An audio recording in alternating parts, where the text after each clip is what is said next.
Aleluia. Poder se assentar em nome de Jesus. Graças a Deus, boa noite, a paz do Senhor, amém?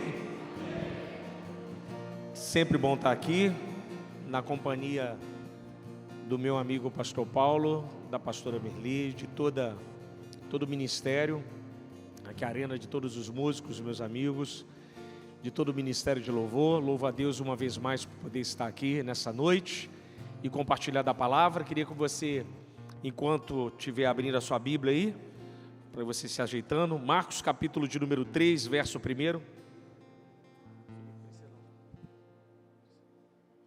Marcos capítulo 3, verso 1. Revendo aqui meu amigo Felipe, essa turma boa. Eu estava esperando mais frio, sabe, Heber? Eu estava, sabe, meu coração, pastor, eu estava assim, vai estar frio. Da última vez que eu estive aqui, Frozen estava aqui, eu não sabia. Falei, rapaz, aqui a parada é séria. A minha esposa é a primeira vez que está vindo aqui na igreja, na arena, né, Graciele. Aí eu falei para ela, ó, leva casaco, que lá a parada, lá não é Rio de Janeiro. Ano passado eu peguei em Brusque e a chapa foi quente. Saímos para pregar de manhã, a chapa estava 1 grau de manhã. 2 carioca viraram pinguim. 1 grau, filho, para mim é a extinção da vida no Rio de Janeiro. 1 grau, acabou a vida no Rio de Janeiro. E graças a Deus a gente está aqui nessa noite. Marcos capítulo de número 3, verso 1. Quero compartilhar com você um texto que tem muito a ver com a respeito sobre o tema, sobre esse tempo de transformação. Entrou de novo na sinagoga, onde havia um homem que tinha uma das suas mãos atrofiadas. Estava a observá-lo para ver se ele curava no sábado, para o acusarem. E disse ao homem da mão atrofiada: levanta-te e vem para o meio. E lhes perguntou: é permitido no sábado fazer o bem ou fazer o mal? Salvar a vida ou matar? Mas eles se calaram, olhando ao redor, indignado e entristecido pela dureza dos seus corações. Disse ao homem: estende a sua mão. E ele estendeu a sua mão e ela lhe foi restaurada. Curve a sua cabeça, feche seus olhos. Deus bendito, louvamos o seu nome e te agradecemos, Pai, na beleza da sua santidade. Fale conosco nessa noite, através do teu texto, através da sua palavra. Nesse sábado, ó Pai, nesse dia, nesse último dia, ó Pai, do mês de maio, o Senhor ainda pode fazer milagre ainda esse mês. Pai, fale conosco para a honra e glória do teu santo nome, em nome de Jesus. Amém. Antes de eu ministrar aqui, queria pedir o Caio aí, por gentileza. Depois de minha esposa me palestrar bastante, puxar muito a minha orelha, eu montei um canal do YouTube, porque fica todo mundo me pedindo mensagem: pastor, aquela mensagem que o senhor pregou na DEVEC, no domingo, na Quinta da Vitória, aquela mensagem que o senhor pregou lá naquela conferência, e eu vim juntando. Aí eu montei lá um canal do YouTube, porque assim, irmãos, a internet, eu ouvi uma palavra de um amigo, a internet tem muita gente usando a internet para o mal. A internet é uma boa ferramenta. Nós temos que pegar aquilo que eles usam o mal e pegarmos para glorificarmos a Deus. Então eu sentei lá com um amigo, com uma empresa, e a gente estou juntando algumas mensagens. Tem algumas lives que eu coloquei lá. Tem uma live que eu fiz com meu amigo Rodrigo Silva. Eu falei sobre arqueologia e Bíblia Sagrada, a importância da arqueologia para o estudo da Bíblia. Gravei uma live recentemente explicando o porquê, pastor Paulo, que a escada de Jacó só aparece quando ele sai de casa. Por que a escada não aparece quando ele estava em casa? Por que só apareceu? Você quer saber? Se inscreve lá no canal lá. Eu não vou dar spoiler.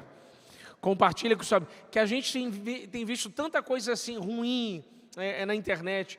E a gente explora de maneira muito pouco.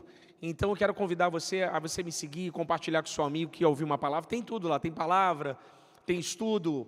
Ontem foi dia 30, subiu uma mensagem sobre o arrebatamento. Uma aula que eu dei na DEVEC ano passado, explicando sobre o arrebatamento, a principal perspectiva pentecostal do Brasil lá. Falei das linhas que existem e fiz um ensino lá. Você vai me ajudar muito a divulgar a palavra e compartilhar com o seu amigo, amém? O card vai ficar lá com o Caio, se você quiser, pede ele lá. E obrigado, pastor, por me ter dado essa força. Marcos capítulo de número 3. Jesus está na região norte de Israel, a região mais pobre de Israel, a região onde ele fez o maior número de milagres do seu ministério. Jesus está ali cumprindo um chamado, cumprindo uma visão, principalmente uma agenda divina. Isaías capítulo 9, verso 1, vai falar dessa agenda divina que Jesus vai cumprir naquela região ali da Galileia, que ele vai chamar de Galileia dos gentios ou Galileia das nações. A região norte de Israel foi muito destruída por causa da invasão assíria, quando envolveu ali povos e outras nacionalidades e destruiu a região norte e ficou muito complicado. Jesus ele vai para Cafarnaum, ele usa a sua base de Cafarnaum na região da Galileia, justamente para poder fazer essa transformação, pastor, para poder transformar essas trevas em luz. Interessante que Jesus é de Belém da Judéia, mas você não tem uma música do Fernandinho cantando o Judaíta, você tem uma música do Fernandinho cantando o Galileu. Jesus é do sul de Israel, mas a gente homenageia ele sendo do norte. Ele é um nazareno, porque no norte foi onde ele fez o maior número de milagres.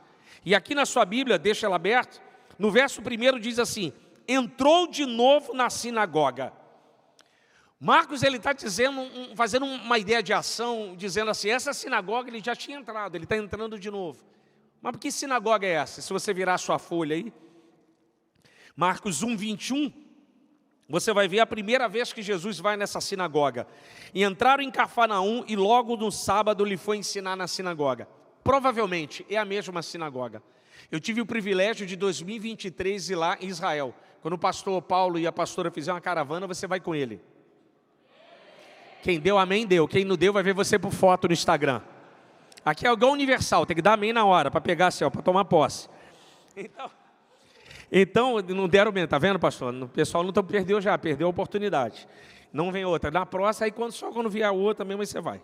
Então, provavelmente é a sinagoga de Cafarnaum, onde eu tive o privilégio de ir. É uma sinagoga, é claro que não é a mesma, mas é construída na mesma localidade. E Jesus vai nessa sinagoga, que provavelmente, quando ele entra a primeira vez aqui em Marcos 1, 21, ele vai ter o primeiro contato com Jairo, que era o principal da sinagoga. O texto vai dizer aí na sua Bíblia, esse texto é muito bonito, ele vai libertar o homem através só da sua palavra. Ele expulsa o espírito maligno, Marcos 1, 26. Aí o texto diz assim, o espírito imundo saiu violentamente gritando em alta voz. E o verso 28, e toda a fama de Jesus se espalhou em toda a Galileia. Ou seja, toda a região da Galileia ficou espantada com a maneira como Jesus expulsou o demônio da vida daquele homem. Então fez um impacto extremamente grande, fez um impacto extremamente poderoso a respeito disso.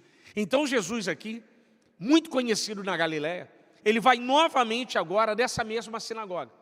A mesma sinagoga que ele liberta o homem com o espírito maligno. No Marcos 3 aí da sua Bíblia, você vai ver que ele vai curar de novo. Eu falei para a Graciela essa semana, lendo esse texto, pastor, eu tenho lido muito esse texto. Eu falo assim, culto com Jesus é muito legal. Você sabe como começa, mas nunca sabe como vai terminar. Porque, Felipe, uma hora você está cultuando com ele e está tudo bem. Daqui a pouco o telhado abre e desce um paralítico. Você sabe como começa e não sabe como termina. Você viu aqui o louvor sendo cantado e a oração feita. Você sabe como começa, mas você não sabe como vai terminar hoje.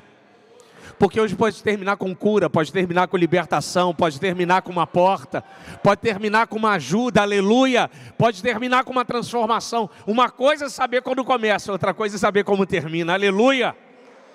Jesus aqui, ele vai iniciar o culto, ele vai iniciar uma ação, mas o texto aqui no verso 1, entrou de novo na sinagoga.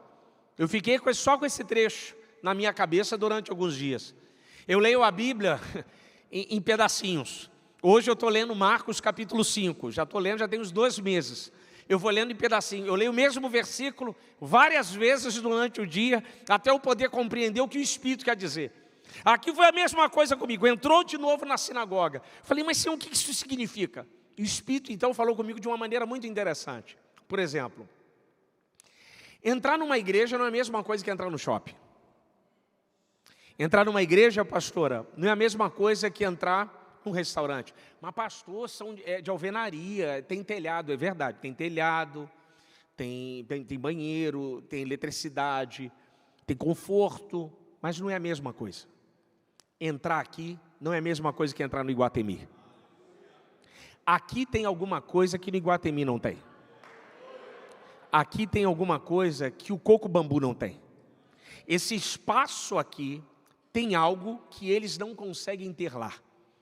Porque entrar lá não transforma, entrar aqui transforma. Aqui é o lugar onde Deus pode te encontrar. Aqui é o lugar onde Ele está.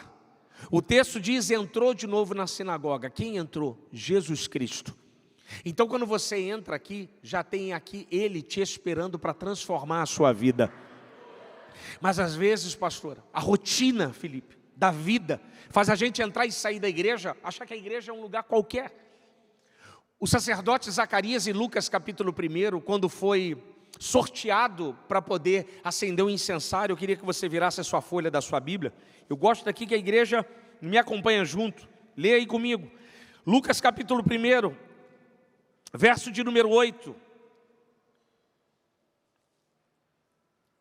Lucas 1:8 diz assim: quando ele estava exercendo o sacerdócio diante de Deus no turno da sua classe. Lucas já está fazendo a denúncia, olha, ele está exercendo o sacerdócio diante de Deus, ele sabia. No verso de número 10, durante a hora do incenso, toda a multidão permanecia orando do lado de fora, e apareceu-lhe um anjo do Senhor, em pé à direita do altar do incenso. Quando viu, olha o texto é brilhante, quando Zacarias viu, ficou perturbado. Meu irmão, ele está na casa de Deus, como é que ele fica perturbado com o anjo? E foi tomado de temor. Por quê? Ele fazia esse serviço, ele é sacerdócio há tanto tempo, mas ele não sabia que naquele dia, Deus tinha marcado na agenda para encontrar com ele. Às vezes a gente entra na igreja e acha que é um dia qualquer, mas quem sabe hoje é o dia de Deus mudar a história da sua vida e da sua casa. Quem sabe hoje é o tempo de Deus mudar a sua vida. Então guarda o teu pé quando entrares na casa do Senhor, porque hoje é dia de transformação aqui nesse lugar. Aleluia! Rebandarassúria! Porque a gente nunca sabe. Não está na sua agenda. Hoje Deus vai se encontrar comigo. Estava na agenda de Deus que ia se encontrar com Zacarias, mas não estava na agenda de Zacarias, pastor, que Deus ia encontrar com ele. Você tomou banho? Você tomou café? Ligou seu carro, veio dirigindo? Andou pelo bairro, pela cidade? Estacionou, conversou com os amigos, teve um momento de encontro e você sentou. Hoje é mais um sábado. Hoje é mais uma conferência. Mas quem sabe você vai sair hoje e o câncer sumiu. Você saiu daqui hoje e a porta vai abrir na segunda. Aquele processo que estava todo enrolado, o advogado vai falar assim, rapaz, eu não sei o que aconteceu, mas aqui veio uma canetada e a coisa mudou, ao vento favorável ao seu favor, aleluia! Porque entrar aqui não é o mesmo lugar que entrar no shopping. Entrar aqui não é o mesmo lugar que entrar no mercado, meu irmão. Não, entrar aqui é entrar sabendo que Deus está aqui e Ele pode transformar a minha e a sua vida. O texto de Marcos me traz temor, me traz esperança, porque você e eu estamos em um ambiente que adoramos ao Deus vivo. Eu falo para minha esposa, eu falo muito isso na DEVEC. Eu teria muita dificuldade de me relacionar com uma divindade que eu não pudesse falar e ouvir. Você já viu como é que essa igreja aqui é bonita, bem estruturada? Esse modelo de igreja aqui, eu vou falar algo que vai animar o coração do pastor. É um modelo de igreja alemão-suíço. Sabia que ia animar o coração dele, sabe, filho? Eu já sabia. Que esse aqui é o modelo de Zwinglio. Púlpito alto, porque a palavra tem que ser acima do povo. Isso aqui é Zwinglio, isso aqui é suíço. Isso é o modelo suíço. Não tem imagem, por quê? Porque é Deus vivo. O Deus vivo, ele diz assim, eu posso descer hoje. Eu posso descer hoje. Eu posso descer hoje. É o Deus vivo, você não espera. Não tem algo aqui programado. Não, filho, ele é vivo, filho. Você sabe como começa, mas não sabe como termina. Esse é o modelo de igreja. Um modelo de igreja que os reformadores pensaram. E no caso aqui do texto é exatamente isso. Jesus veio em um ambiente onde tem o quê? Palavra e oração, sinagoga. Onde tem comunhão, pastora. Aonde? Na região norte de Israel. No lugar mais pobre. Ou seja, no lugar mais rico, lá em Judá. No templo formoso, Carol, na coisa bonita. Jesus não estava lá. Jesus estava no lugar mais pobre, ou seja, eles não esperavam. E esse é o Deus que eu sirvo. Ele sempre surpreende quem não espera. Aleluia! Então ele nos surpreende, ele nos visita, sabe, ele chega e a gente não percebe. E o texto aqui diz assim: e entrou onde estava, de novo numa sinagoga, uma nova ação, um novo tempo. O que Deus ia fazer para ontem, fez para ontem. O que Deus vai fazer para hoje, faz para hoje. O que Deus vai fazer para amanhã, é para amanhã. Ah, pastor, eu queria que meu colega estivesse aqui. Não, Deus queria que você estivesse aqui. Esse culto é para Ele encontrar você, não era para encontrar seu colega, seu primo, seu parente. Era para você estar aqui. Por isso que o texto aí na sua Bíblia, se você ver, onde havia um homem que tinha uma das mãos atrofiadas. Lucas vai dizer que é a mão direita. Lucas 6,6. Se você quiser olhar um dos textos. Lucas é mais detalhista, então ele vai dizer, olha, é a mão direita que estava atrofiada. A gente não sabe como atrofiou a mão. Alguns comentaristas, como Chad Meyers, da editora Paulus, Meyers vai dizer que provavelmente pela declinação do grego, ele trabalhava com uma das suas mãos em um serviço pesado. É uma ideia não de uma atrofia de nascença, porque se fosse atrofia de nascença, o texto ia falar, ele tem a mão atrofiada de nascença. Ou seja, foi um acidente. Então esse homem ele tem uma dificuldade do ponto de vista de trabalho.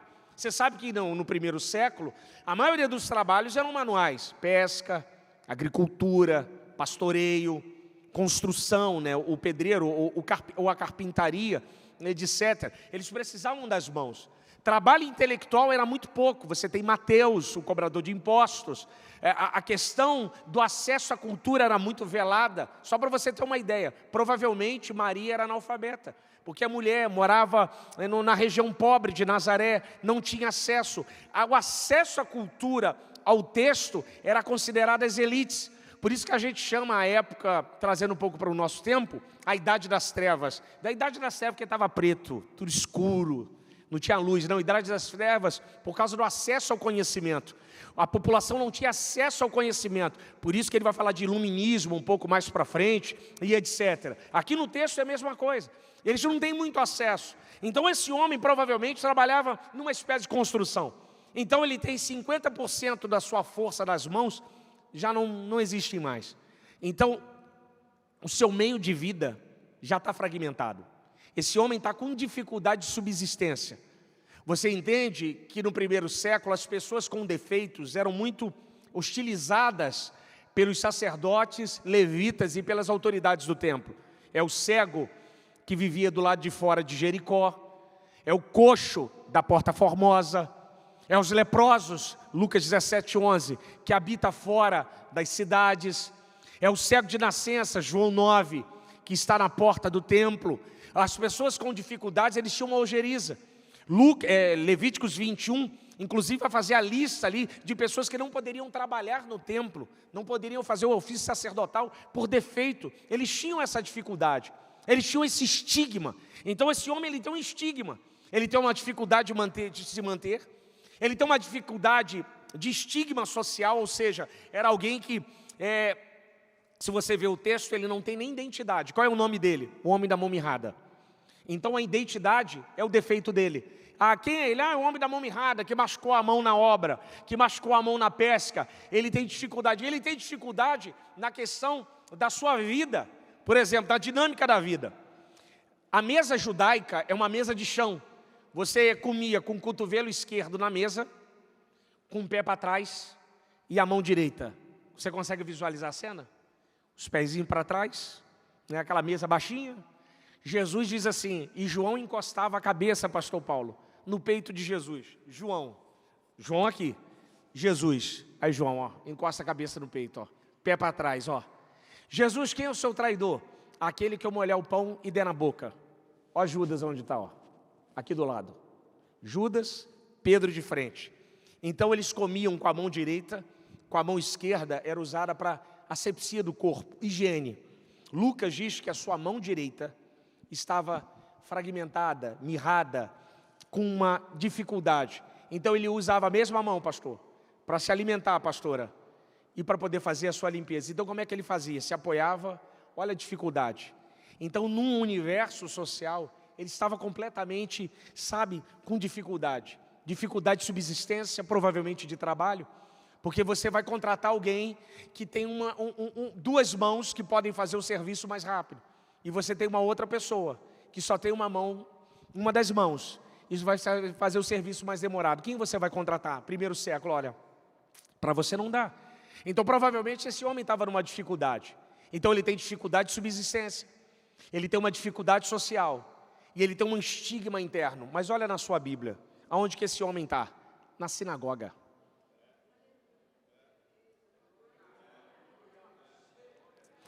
Ele não deixou os problemas dele roubar a fé. Não permita que a reunião de segunda-feira tire a sua adoração de sábado. Não permita que as decisões da semana venham roubar o seu glória a Deus e aleluia para o Espírito Santo hoje e amanhã. Às vezes somos afetados pelos nossos problemas externos e a gente se distancia do Deus da nossa vida no tempo de hoje. Muita gente, pastor, a primeira coisa que faz quando entra na luta, para de orar, para de ler Bíblia, desiste da fé. Não, eu vou largar Jesus, como se resolvesse alguma coisa. Não, eu vou parar de orar, como se resolvesse alguma coisa. Esse homem, ele me dá uma lição muito interessante. Ele diz assim, eu tenho um problema social e um problema externo, mas o que está aqui fora não rouba minha fé que está aqui dentro. Aleluia! Não permita que perseguições do seu trabalho roube a tua oração. Não permita que as dificuldades financeiras venham tirar você do foco de ler o Evangelho. Não perca a tua caminhada com Cristo por causa de problemas que você tem vivido na sua empresa. Eu quero te dar uma palavra e vou te dar uma palavra de ânimo. Só em olhar para você aqui eu fico muito feliz, porque talvez o mês de maio para você foi extremamente difícil. Foi um tempo de luta, um tempo de perseguição, um tempo de angústia. Mas o que você fez? Você falou, eu sábado estarei na casa do Senhor, louvando e bendizendo o meu Deus. Não deixe que as coisas lá de fora roube a tua adoração aqui dentro. Você acha que quem vai na sinagoga assim, a primeira... Não, judeu, filho. Eu e Graça lá com o pastor Silas, na caravana, fomos a um kibbutz. É uma coisa que tem lá em Israel. Um trabalho na época, quando eles começaram a voltar para a terra em 48. E muito interessante. E tinha uma mesa enorme com um judeu comendo na mesa. Um judeu comendo na mesa. Eles são sensacionais, a nível de cultura é muito legal. Aí, aquela coisa, o Graciele pegou, foi na minha frente, ela falou, não, senta não, deixa ele sozinho. Ela, por quê? Eu falei, você vai ver daqui a pouco. Aí foi alguém sentar, ele levanta e manda você levantar. Judeu não senta com quem não tem aliança. Você é gentil, ele não vai sentar com você. Mas pastor, a mesa está sozinho, eles não sentam. Isso é uma tradição deles. Sinagoga? Esse homem não começou em sinagoga nesse sábado, não. Ele está indo alguns dias. Aí eu te pergunto, há quanto tempo esse homem está indo na sinagoga esperando a visita de Deus? Ah, pastor, mas eu tenho feito um congresso, dias de transformação, já é o terceiro, mas pode ser hoje. Deus não trabalha com a sua agenda, Ele trabalha com a agenda dEle.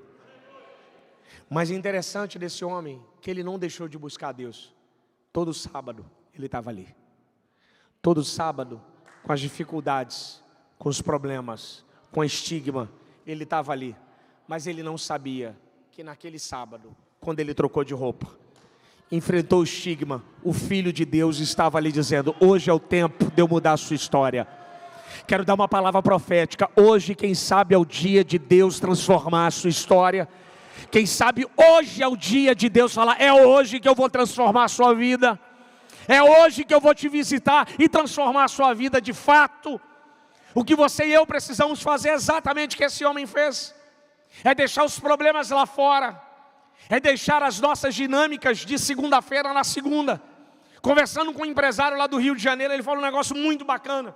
Ele, Ronald, essa semana vai ser punk. Tem milhão aí para pagar de boleto, ele tem uma empresa grande. Aí eu falei, você está calmo? Ele, banco não funciona às 3 da manhã, eu vou dormir. Eu acordado, eu dormindo, no boleto vai estar lá, eu vou dormir, que o gerente também dorme.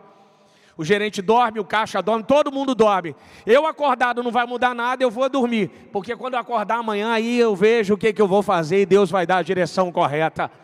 Às vezes nós vemos um ambiente desse tão bom, uma igreja tão bonita, tão aconchegante, e a gente senta aqui, toma banho, pega a Bíblia e senta. Rapaz, segunda-feira eu tenho um problema para resolver. Quarta-feira tem uma reunião terrível. Eu tenho que fazer meu filho está com um problema. Meu fulano de tal. Eu quero te dizer, não deixe nada hoje venha roubar o tempo de transformação que Deus pode fazer hoje na sua vida. Aleluia. Não deixe. Não deixe. E esse homem, ele me ensina isso. Ele me ensina uma atitude de fé, pastora. Mesmo diante de um defeito físico tão gritante, tão difícil, tão pesado, ele vai para a igreja. Ele vai para a igreja, ele enfrenta. Ele segue. É claro que Cafarnaum é muito pequenininha. Todo mundo se conhece. E todo mundo conhecia provavelmente a história dele, a vida dele, dizendo, lá vai o homem da mão mirrada. Ele segue a sua fé. Ele segue a sua busca. Saiu outro sábado, não mudou nada. Mas naquele sábado ia mudar alguma coisa. O texto é sensacional, que o texto vai pôr essa turma junto com ele. No verso de número 2, estava assim, estavam a observá-lo para ver se curava no sábado para o acusarem. Quem estava aí? Verso 6, na sua Bíblia. Marcos 3,6. Quem estava lá? Os fariseus e herodianos. Os herodianos acreditavam, pastor, que Herodes era o Messias. Olha que loucura. Herodes era o Messias. Os fariseus, você conhece, uma casta extremamente importante na história de Israel, depois da rebelião de Macabeus, Judas Macabeus. Eles estavam ali, uma classe extremamente forte e firme dentro da tradição judaica. Estavam ali dentro da sinagoga. A graça do texto é que Marcos faz uma coisa muito interessante, verso 2, para observá-lo para ver se curava. Pastora, quando eu leio isso aqui, a minha Bíblia está sublinhada aqui, curava. Os herodianos e os fariseus sabem que Jesus pode curar. Eles têm tanta certeza do poder de Deus que eles já estão esperando pela cura que pode acontecer. Rapaz, eles estão dizendo assim, a gente não tem como impedir, porque Ele tem poder e Ele pode curar hoje, aleluia. Eles não dão braço a torcer, mas eles sabem. Aí o texto diz, estavam lá para ver se eles iam curar no sábado. Marcos aqui, ele vai colocar 3 grupos de personagens. Aí você anota aí comigo. Você tem Jesus, você tem o homem da mão mirrada, os fariseus e herodianos, 3 grupos. Jesus, ele está na sinagoga para curar. O homem da mão mirrada foi para buscar. E os fariseus foram para criticar.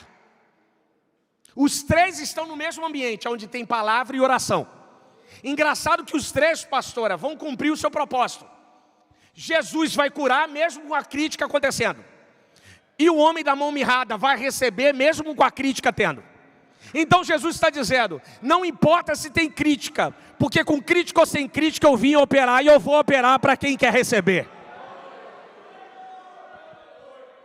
Eles estão ali para criticar mesmo, analisar, olhar. Eles estão com a indumentária religiosa do sábado, a indumentária farisaica, estão lá dentro da sinagoga. Estão lá fazendo o quê? Não, a gente veio aqui para criticar. A gente veio aqui saber aqui por que fulano dá glória a Deus mais alto. Por que fulano vai tanto para o monte? Que negócio é esse você dar dízimo para o pastor, rapaz? Vai dar dinheiro para o seu pastor? Para que essa bobeira de fazer campanha? São os críticos. Você vai sábado para a igreja? Não vai no rolê, na night? Mas você gostava tanto de fazer. Seu crítico está perdendo a sua juventude. Olha Deus falando. Está perdendo a sua vida social. Você está tendo a sua cabeça lavada, essa lavagem cerebral. Seu crítico. O crítico é alguém que está aqui fora e não sabe a luta que você passa aí dentro. O crítico é alguém que não consegue ter a mesma fé que você tem, mas ele quer fazer você perder a fé, porque um dia ele tentou ter essa fé e ele não conseguiu, porque ele é um crítico. Ele vive de um canto de cá, só olhando para você para criticar. Eu acho interessante na sua Bíblia, que o crítico ali não impediu o homem de entrar na sinagoga. O crítico não impediu aquele homem de ficar ali, até Cristo mudar a sua história. A graça do Evangelho é que eles estavam dentro da sinagoga. Jesus não impediu ninguém. Jesus está dizendo, deixa eles estar. Deixa eles aí. Porque os críticos irão ver aquilo que eles não querem ver, eu operar. Aleluia. Aleluia. Infelizmente, nós somos eivados de críticos. Pessoas que sentam na nossa mesa. Para que você dá oferta? Você é doido fazer isso? Você é maluco, rapaz? Ele não entende, irmãos. Então ele quer tentar fazer você tirar o foco de quem é Cristo de verdade. Diminar a sua fé com o verdadeiro evangelho da graça. Teve uma época que eu busquei muito. Uma época, no início ali, para a gente, do período de casamento. Eu ia tanto monte, pastora, que parecia cabrito. Rapaz, eu ia monte direto. De manhã, de noite, de tarde, ia. E tinha gente que, Ronald, a mesma oração que você faz na igreja, faz no monte. Eu falei, é verdade, mas não se mete no meu voto, que meu negócio é com Deus, não é com você. O crítico está aqui fora, não sabe a luta que você está passando lá na tua casa. Desculpe o termo, vou usar o pastor Ciro, o pau quebrando lá na tua empresa. Mas o que você está fazendo no sábado? Porque ninguém conhece a realidade que você está passando lá fora. E você sabe que eles não podem fazer o que ele pode fazer. Por isso que você está aqui. Por isso que eu estou aqui. Por isso que nós abrimos mão de tudo para estar do lado desse Cristo maravilhoso, que a gente sabe que ele pode fazer infinitamente mais. Por isso que o nosso foco aqui é sempre para ele. Por isso que esses homens estão armando uma arapuca para tentar pegar Cristo, para ver se curava no sábado. É como se Jesus tivesse assim, pode vir mais, tem pouco. Porque eles estão achando que podem impedir a ação do Espírito. E Jesus vai dizer, verso de número 3 da sua Bíblia.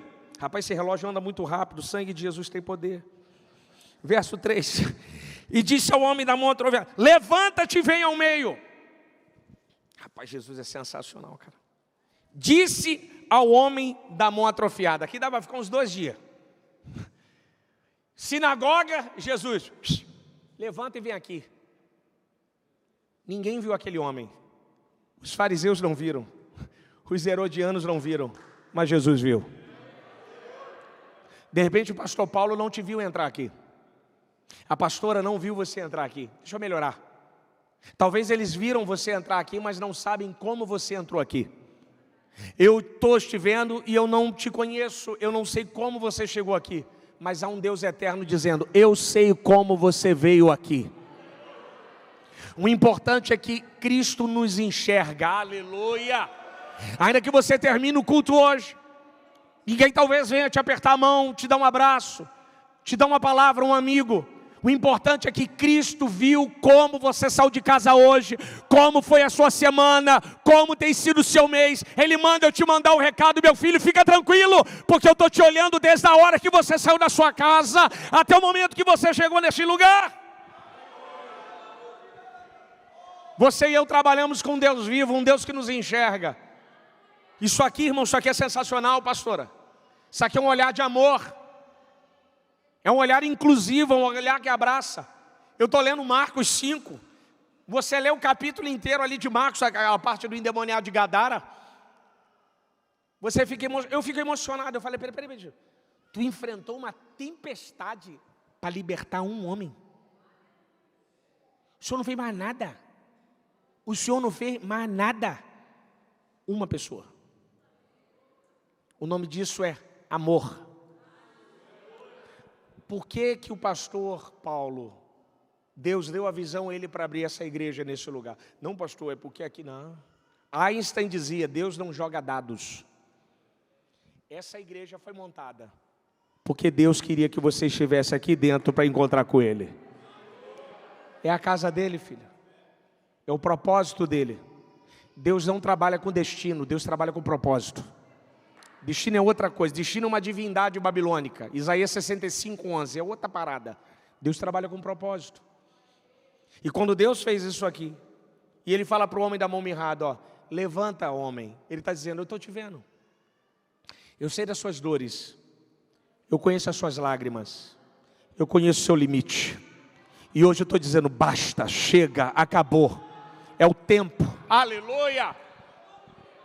Ele ouviu a voz do Filho de Deus ecoando sobre aquele lugar. Levanta-te, olha o texto, levanta-te.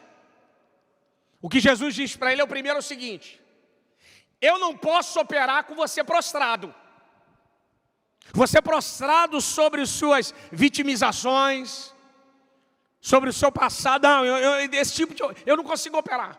Para eu operar, primeiro você tem que se levantar. Olha o texto. Jesus não cura ele sentado. Primeiro Jesus manda ele levantar. Mas pastor, ele não ficou curado, eu sei. Jesus está dizendo, você não está curado ainda, mas quando você ficar de pé, lá no céu já aconteceu a cura, porque não chegou aqui ainda. Manifesta de maneira física, obedeça a minha palavra, levanta-te, aleluia. A obediência dele, quando ele ouviu aquela voz, ele ficou de pé. Eu falei para a Graciela, falei assim, meu amor, quando ele ficou de pé, Deus já tinha curado ele, filho. O anjo já estava lá em cima assim, ó, está curado, ficou de pé. Mas pastor, eu não estou sentindo nada, é porque demora ainda, sabe? Não é que o céu demora, é porque a nossa comunicação é meio interrompida. Mas em breve você vai receber aquilo que no céu já está declarado, ó. Já foi resolvido, aleluia. Pastor, que teologia é essa? Só ler Daniel, filho. É só ler Daniel. Não, Daniel, desde o primeiro dia a coisa já estava resolvida, já foi tudo carimbado. Mas aqui o Supremo Tribunal do Inferno aqui travou todo mundo aqui, não conseguiu descer, os anjos vieram aqui, fez os demônios e a coisa pegou fogo. Mas a resposta já está desde o primeiro dia aqui, ó, na sua mão, ó. Quando esse homem fica de pé, o levantar aqui significa uma cura interior. O levantar aqui significa, eu não vou deixar que isso me prostre. Meu irmão, não me permita que esse momento da sua vida venha te levar para uma tristeza profunda, pendendo uma depressão. Não permita que esse momento que você está vivendo venha te afastar de coisas boas, como ir um aniversário, bater um papo, conversar com alguém, participar de uma conferência da igreja. Não, pastor, eu não tenho uma roupa nova para ir no culto. Não faz isso não, filho. Isso é satânico. O diabo é especialista em travar pessoas por causa de algumas coisas pequenas. Jesus está dizendo assim, ó, levanta-te. Em outras palavras, eu não te criei para ficar prostrado, eu te criei para você ficar de pé. Fica de pé, levanta-te, aleluia. Naquele dia, aquele homem precisava ficar de pé para de fato olhar para dentro dele. Não, eu posso, eu consigo, aleluia. Porque às vezes as pressões da vida, pastora, as lutas fazem a gente querer ficar prostrado dentro da caverna, sabe, se encolher. A primeira palavra de Jesus foi, eu estou te vendo, levanta-te, aleluia. Satanás não pode te prostrar, porque eu te chamei para graça. Fica, levanta-te, sai do... E ele, aquela palavra foi como uma graça, um cajado, sabe, tirando o peso da sua vida. Tanto que o termo grego aqui é muito próximo do levanta-te e fica de pé, do paralítico de João 5, e muito próximo da palavra Lázaro, sai para fora. Quem estava pondo aquele homem de pé era a palavra. Ah, se não é a palavra de Deus na sua vida, hein, filho? Se não é a palavra de Deus na nossa vida, que diante do cenário caótico que o nosso país está, nós estamos num cenário difícil, meu irmão. Vou falar igual meu chefe, ora porque a chapa está quente. Está quente. Uma criminalidade endêmica no Rio de Janeiro. Não é possível uma cidade daquela, tão bonita, você em pleno uma linha amarela, tem que descer do carro, deitar no asfalto, que está com bala perdida, troca de tiro entre facções, uma das principais vias da cidade. Não é possível aqui uma cidade tão rica de São Paulo quanto essa, gente morador em situação de rua morrendo congelado de frio. O PIB do Uruguai, não é possível, cara. Gente morrendo aqui em semáforo por roubo de celular. Isso é um Satanás que está operando nas nossas cidades, mas ele vai ser derrotado em nome de Jesus. Um bairro tão bonito desse, com tanta gente com problema de suicídio, depressão, problema de casamento, traição, gente que não consegue dormir se não tomar um remedinho para dormir. Isso é o que, pastor? Felicidade? Não, isso é diabo. Isso são as coisas que faz o homem ficar prostrado. Então Deus faz o quê? Não, eu vou botar minha casa lá e eu vou dar uma palavra, levanta-te, levanta-te, levanta-te, levanta-te, levanta-te, levanta-te, aleluia. Você não nasceu para ficar prostrado. Você não nasceu para ficar nesse estado como você está, abatido para baixo, olhando no espelho, dizendo que é ninguém. Deus tem um propósito na sua vida. Deus tem um propósito na sua vida. Deus tem um plano na sua vida. Deus tem um plano na sua vida, aleluia. Você pode aplaudir o nome do Senhor, aleluia.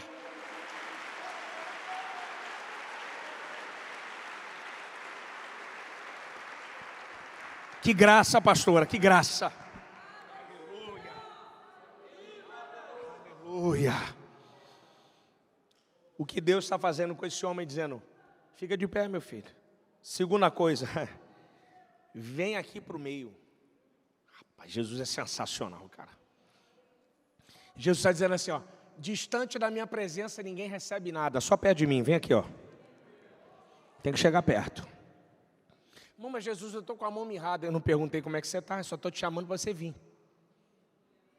Jesus não quer saber como é que você está, ele só quer, vem aqui perto de mim. Mas pastor, eu estou com uns problemas aí. Eu estou viciado em pornografia. Como é que eu vou fazer isso, filho? Só chega perto dele. Vem do jeito que está. Que tem um homem aqui chamado Espírito Santo, uma pessoa, que ele pode fazer isso. Se você ver o texto aí, Jesus não foi buscar ele, pastora. Jesus está dizendo assim: quer receber? Chega perto. Só perto de mim que eu consigo transformar a sua vida. Distante de Deus, a gente não consegue nada. Por isso que tem algumas pessoas que recebem mais rápidas do que das outras. Porque tem pessoas que têm audácia, ousadia. A gente fica rindo de Pedro que afundou, mas foi o único que andou na água junto com Jesus, filho. Esse Pedrão, eu tenho meus problemas com ele. Aí é outra história, lá no céu eu resolvo com ele. Eu gosto muito de Paulo, do pastor também, mas do Paulo da Bíblia. O apóstolo Paulo, eu gosto muito dos textos dele. Agora, Pedro, tem uns negócios lá com ele, de vez em quando eu discuto com ele. Com ele e o João, em casa, eu quebro o pau. Mas Pedrão, ele tem um negócio interessante. Quando ele vai andar na água, ele não fala para Jesus: o senhor tem como acalmar a tempestade? Tem como parar o vento? Se é o Senhor, manda eu ir.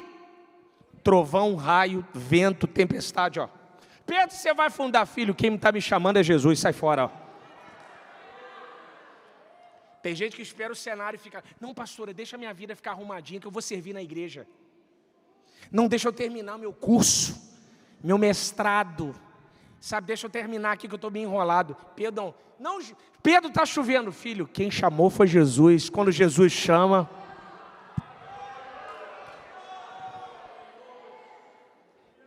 levanta-te e vem ao que eu meio, meu filho. Jesus não mandou os críticos ir embora. Jesus não fez: olha, você vai ficar curado, você vai vir com honra. Não, primeiro você vai vir. Olha na sua Bíblia aí, ó. Vê se Jesus disse para ele: ó, quando você chegar aqui, você vai ficar curado. Nada a ver. Toda palavra que é sobre obediência.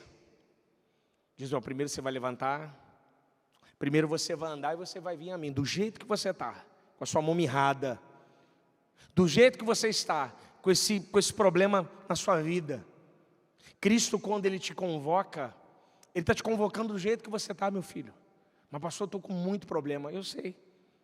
Paulo colocou todo mundo no banco dos réus. Todos pecaram e carecem da glória de Deus. Não há ser humano perfeito, não há todo mundo com problema.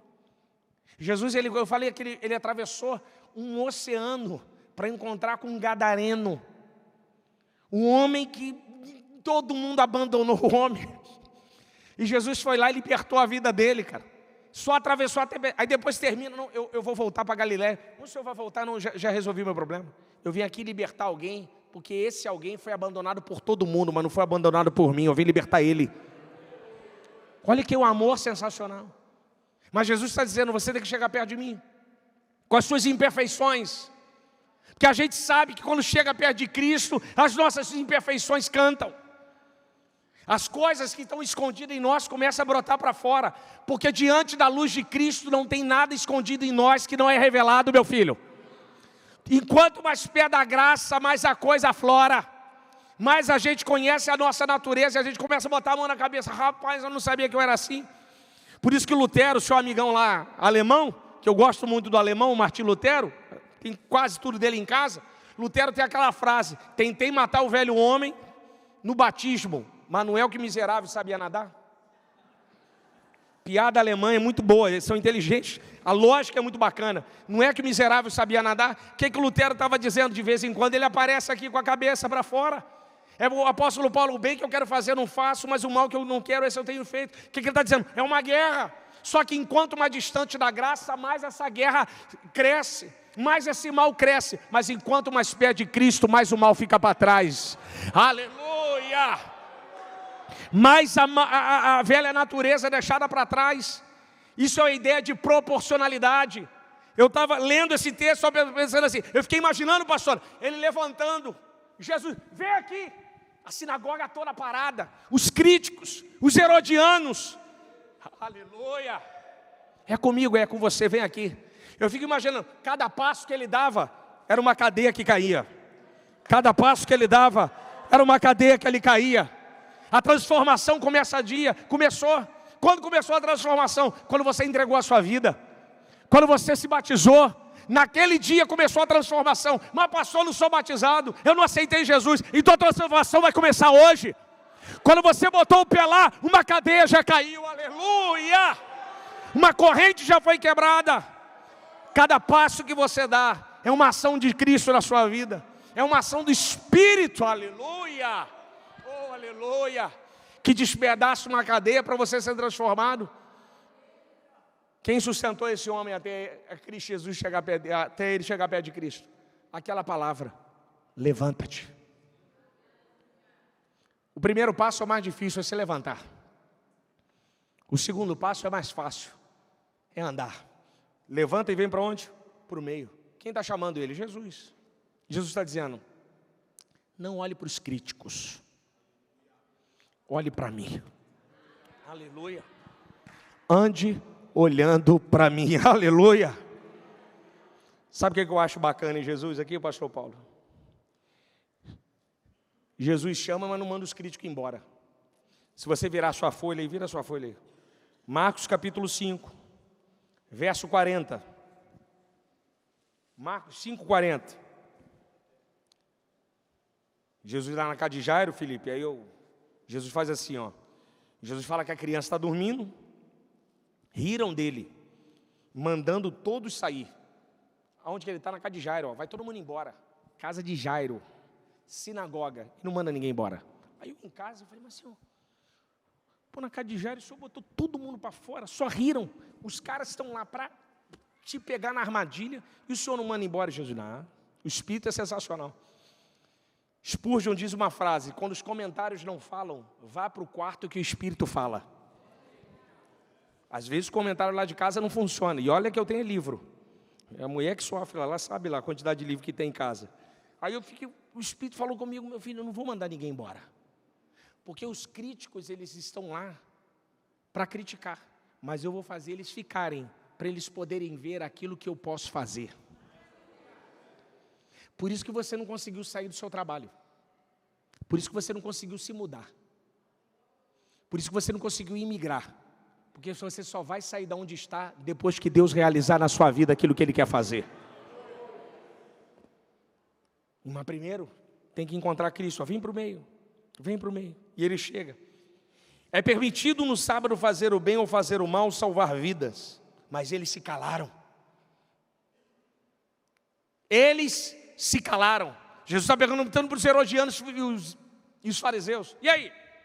Posso fazer ou não posso? E o homem no meio, pastora. Pede Jesus. Jesus levando. E aí? Posso curar ele ou não posso? O texto. E eles se calaram. E o homem da mão atrofiada? Inquieto. Em silêncio. Porque quando Jesus assume a nossa vida, a gente para de bater boca no WhatsApp e deixa Jesus nos defender. Às vezes a gente fica debatendo com um familiar, com um amigo, com todo mundo, querendo explicar para eles que nem aquilo você está entendendo. Hoje Jesus manda te dar um recado, não fala mais nada, deixa que eu defendo você. Você só fica quieto, guarda a sua boca, fica em silêncio. Nem você está entendendo. Pastor Paulo, estou com meu primo de Portugal, está lá em Niterói. Meu primo é europeu, mestre de história. Aí eu estou botando ele aqui, introduzindo ele os amigos aqui, os meninos da mesma idade lá da DEVEC, que fazem história, como o Gabriel, filho lá do pastor, que morou nos Estados Unidos, são jovens, né, 26, 24 anos, todo mundo já imigrou, já estudou fora. Aí o Gabriel falando com o meu... para você entender o que eu vou falar. falando com Gabriel, falou com o Antônio, e não conseguiu falar com meu primo. Aí Gabriel me ligou, ele disse: Ronald, eu liguei para o seu primo, ele não atendeu. Depois eu liguei para ele, mandei uma mensagem, ele continuou o assunto exatamente de onde ele parou. Eu falei: o que tem? Não, ele não explicou porque que ele não atendeu. Eu falei: ele é europeu, filho. Europeu não explica. Eu morei um tempo em Portugal e o europeu é muito engraçado. O europeu não tem hermenêutica. Nossa, o brasileiro é muito hermeneuta. Você pode ir lá na igreja, lá em casa, aí você não vai. Mas por que você não foi lá em casa? Não, sabe o que aconteceu? O telhado quebrou. Vazou água. Aí você começa a contar história. Por que você não pode ir na casa da fulana? Você conta toda uma hermenêutica. O europeu é seco, assim, né? Ele fala: você pode ir lá em casa? Não. Meu primo é assim, é secão. Antônio, você dá para ir? Não dá não, Ronald. Aí você fica. Ele não explica. O pastor Paulo já está acostumado, né? A turma aí que tem parente fora sabe como é que eu estou falando. O que Jesus está dizendo aqui é exatamente aquilo que você tem que entender para você. Meu amigo, se nem você está entendendo o que Deus está fazendo, como é que você vai explicar para a sua família que não serve o mesmo Deus que você serve? Você não entende? Qual é o seu papel? Fica quieto. Deixa que no tempo certo eles irão ver aquilo que Deus vai fazer. Aleluia! Só deixa fluir. E Jesus aqui assume a liderança. Cadê meu amigo aqui do piano aqui? Me ajuda aqui, por gentileza. Senão o pastor Paulo vai ligar, pastor Silas. Vai falar que eu falo muito. O chefe vai me mandar o zap. Meu brother, você está estourando o tempo na igreja dos outros, meu brother. Na sua Bíblia, por gentileza, verso 5. Olhando ao redor, indignado e entristecido pela dureza dos seus corações. Pastor, isso aqui é muito sério. Isso aqui é muito sério. Isso aqui me dá temor, irmão. Olhando ao redor, indignado e entristecido. Se você pegar o seu lápis aí, sublinha a palavra indignado, coloca irado. O grego aí é de ira. É quase que uma ira escatológica. É a mesma expressão que João vai usar no Apocalipse: Deus irou-se. Aqui não é, a nossa tradução deu uma ideia de indignação, não fica muito claro, tão claro quanto é de fato a ideia da ira. Aqui é uma ira mesmo, uma ira. Ele está irado com os fariseus e herodianos, pela dureza dos seus corações. E disse ao homem da mão mirrada: deixa eu me prender aqui um pouquinho. Eu entendo, assim, não dá para entender na plenitude de fato, mas uma parte. Eles estão numa sinagoga, num lugar de palavra e oração. E eles estão ali, não estão para adorar a pastora, estão para criticar. Mas o texto aí, pela dureza dos seus corações. Eles estão com as vestes da religião, mas o coração duro. Duro. Jesus está olhando assim: puxa. Em outras palavras, eu queria muito que todo mundo aqui tivesse com um coração tão quebrantado quanto o meu. Eu quero muito que isso aconteça. Muito. Mas eu sei a realidade do ser humano. Eu sei que num ambiente desse, tem pessoas que estão aqui, mas o espírito está assim, ó, e está fechado. Mas ele continua batendo. Mas quem está aberto vai receber. Então deixa eu falar para o duro de coração: não murmure quando aquele que está aberto recebe, e não critica porque ele está adorando, porque quem tem coração aberto sente a presença. Quem tem coração aberto vive o milagre. Quem tem coração aberto experimenta. Aleluia. Remanda a Súria. Recebe encontro da graça. Porque pastor Paulo, esse homem da mão mirrada vai receber. Independente da dureza dos outros e da crítica dos fariseus herodianos, estenda a sua mão. Ele estendeu e a sua mão foi restaurada. A graça do texto é que Jesus não toca na mão dele, Felipe. Jesus só fala assim, ó: mostra a sua vergonha. Estender, pastora, está escondido. Bota para fora. Aleluia. Aonde está mirrada a sua vida? É o seu casamento? Então me mostra. É o seu coração? Me mostra. Então aqui, como um ato de fé, vai ficando de pé em nome de Jesus. como um ato de fé, eu quero convidar você nessa noite, que se identificou com esse homem. Pastor, eu sou esse homem aí, ó. Eu tenho uma fase da minha vida que está mirrada, está muito pegada. Eu quero convidar você a fazer como esse homem. Sai do seu lugar e vem aqui à frente. Pastor, é meu filho que está nas drogas. Então vem aqui e represente ele. Pastor, é minha menina que está com um problema lá na faculdade. Estou acabando com a mente dela. Vem aqui e mostra para Jesus. Quando você se levantar e começar a caminhar, as cadeias já estão caindo. É fé, filho, é fé. Fé. Não sou eu que vou fazer, não é o pastor Paulo nem a pastora. Quem vai fazer é Deus. Ah, pastor, a minha vida financeira está mirrada. Venha aqui à frente. Pastor, só tem aparência, a coisa está difícil, pastor. Estou apertado, um cartão está pagando o outro, eu me enrolei, a empresa está indo à bancarrota, a coisa está muito complexada. Vem. Quando você se levantar e começar a vir, as cadeias já caem. Pastor, é minha mãe, meu pai que está no alcoolismo, a minha família que está na idolatria, o meu casamento que está mirrado, pai. Sabe, pastor, eu estou sendo perseguido lá na empresa, eu não estou conseguindo desenvolver o meu empreendimento. Há uma perseguição lá na empresa contra mim. Se levantou um gerente lá, está me fazendo mal. Tem uma mulher lá me fazendo mal, fazendo uma fofoca desgraçada contra a minha vida. Aqui é o lugar certo. Aqui é o lugar para você expor para Deus aquilo que está mirrado na sua vida, que só Deus pode fazer. O louvor vai estar cantando aqui. Eu sei que os pastores aqui, é de praxes essa igreja. Enquanto nós tivermos, a adoração estiver cantando aqui, eu vou orar. E depois eu vou passar para a pastora, para ela fazer essa oração. Eu vou descer aí junto com os intercessores, com os pastores, e nós vamos declarar sobre a sua vida a cura. Um tempo de graça, para que toda essa coisa que está mirrada venha a ser restaurada. Para que tudo aquilo que está atrofiado, atrofiou o seu projeto, atrofiou o sonho, atrofiou a família, atrofiou o desenvolvimento cultural, atrofiou a vida espiritual, atrofiou tudo ficou enrolado. Tem sido um ano difícil para você, complicado, mas eu creio que Deus pode fazer. Felipe vai estar adorando aqui. Enquanto a pastora estiver subindo aqui, você já vai estar apresentando a Deus. Eu vou orar e já vou passar para ela. Senhor, em teu nome, Pai, eu quero te louvar, Deus, por esse sábado à noite, por esse dia de transformação, Pai, porque os seus filhos pagaram um preço para estar aqui, ó Pai. Deus, não foi fácil chegar aqui.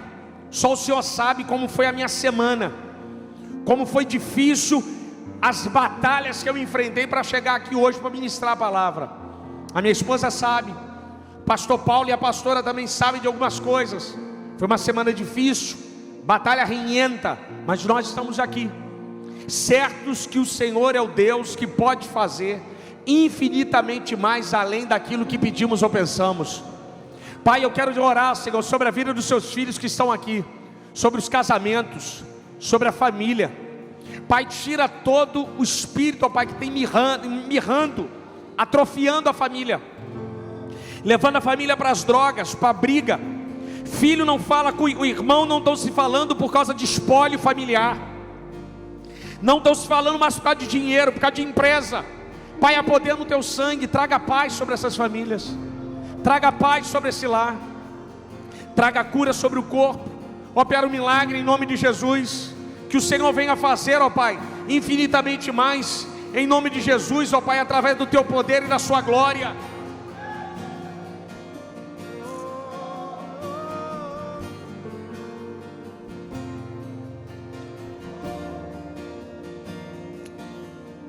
Deixa eu te falar uma coisa.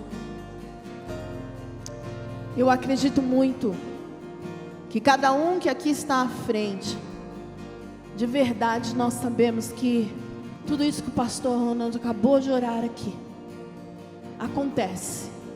Financeiro, situações no sentimento, Mas há algo, querido, que de verdade nós estamos vendo, não só na sinagoga onde esse texto rolou, mas nós estamos vendo dentro das casas aonde o Senhor está colocando dentro das nossas vidas, para que nós possamos não permitir que a nossa vida espiritual fique mirrada. Sabe, enquanto eu subia, o Senhor disse, o pastor orou aqui, e eu tenho a certeza que essa oração já subiu para o trono. Eu tenho a certeza que a tua vida no financeiro, a tua vida dentro da tua casa, a tua vida já foi restaurada nesta parte. Mas agora, igreja, eu quero te convidar. Eu quero convidar todos vocês que ainda estão aí atrás, que ainda sentem alguma coisa, sabe aquela coisa quando você deseja, nós desejamos orar, não conseguimos, nós desejamos muitas vezes ler a palavra, não conseguimos, há algo que nos impede, há algo que não nos deixa verdadeiramente fazer o que o Senhor tem como propósito na nossa vida. E eu quero te convidar a vir aqui. Na verdade, todos nós precisávamos estar aqui. Na verdade, querido, todos nós precisamos mais de Deus. Todos nós precisamos dessa garantia de entendermos que essa nossa parte espiritual, ela não vai mirrar na nossa vida, ela não vai ficar encolhida, ela não vai ficar, sabe, de uma forma ou de uma maneira como não é fácil. Eu digo sempre uma coisa, nós precisamos entender que tudo começa certo. Nós queremos o Senhor no começo, nós desejamos Ele integralmente, mas muitas vezes os problemas faz com que esse mirrar acontece, faz com que nós não tenhamos força. E eu te convido, eu não vou ficar aqui insistindo, mas todos nós temos algo dentro de nós que precisa crescer, que precisa se despontar, que precisa no espiritual começar a melhorar, que precisa de vida dentro. Por isso eu te digo em nome de Jesus, vem mais para frente os que já estão aqui, para que todos possam aqui estar. Eu gostaria de poder orar, para que nós possamos, queridos, ser esta casa aonde a presença de Jesus está, e entendermos que aqueles que ainda adentrarem aqui, se estiverem com alguma coisa mirrada, nós possamos ter os olhos abertos espiritualmente, para que o Senhor possa nos usar como instrumentos, e como Jesus, olharmos para essas pessoas e dizer: vem para perto dele, levanta-te primeiramente, mas vem para perto dele, em nome de Jesus.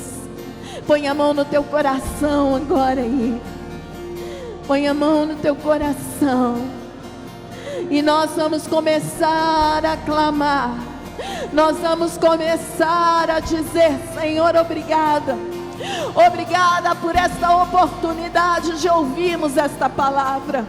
Obrigada, Senhor, porque hoje nós estamos aqui dizendo para o Senhor obrigada, porque nós já cremos na oração que foi feita neste lugar. Nós já cremos, Senhor, que tudo que aquilo que havia sendo mirrado na vida, Senhor, das pessoas que aqui vieram à frente primeiramente, o Senhor já fez. Mas agora eu quero, como um ato profético, Senhor, dizer que tudo aquilo que queria, Senhor, papai, colocar como algo, Senhor, que encolhesse na vida, Senhor, espiritual das pessoas que representam esta casa, nós declaramos nesta noite, que o teu haja venha, e que o Senhor venha fazer, Senhor, o sobrenatural. Eles se levantaram, eles caminharam, Senhor, até o Senhor, para poder, Pai, verdadeiramente viver o que aquele homem viveu. Quantos, Senhor, estão assentados à mesa como aquele homem, mas não estão usufruindo daquilo que é necessário? Eu quero declarar hoje, nesta noite, aquele que não conseguia, Senhor, fazer, papai, uma oração que chegasse diante de ti com um coração quebrantado. Eu te peço que os corações duros, Senhor, eu digo agora, em nome de Jesus, Senhor, que haja corações que possam ser moldados pelo Senhor. Eu declaro nesta noite que aquele, Senhor querido e amado Deus, que não conseguia entender a tua palavra, haja, Senhor, hoje neste lugar, venha com a tua vontade, Senhor, atingindo, papai, aquilo que seja necessário em cada um de nós. Mas nós declaramos, Senhor, nós declaramos, papai, homens e mulheres aqui em pé, homens e mulheres, Senhor, querendo mais de ti. Nós declaramos nesta noite que nós entraremos a tua casa, Senhor, para te servir em espírito e em verdade. Eu declaro nesta noite uma igreja, Senhor, que esteja liberta, papai, no espiritual, para viver o teu sobrenatural como aquele homem. É desta forma, Senhor, que eu oro, que eu agradeço e bendigo o teu santo nome,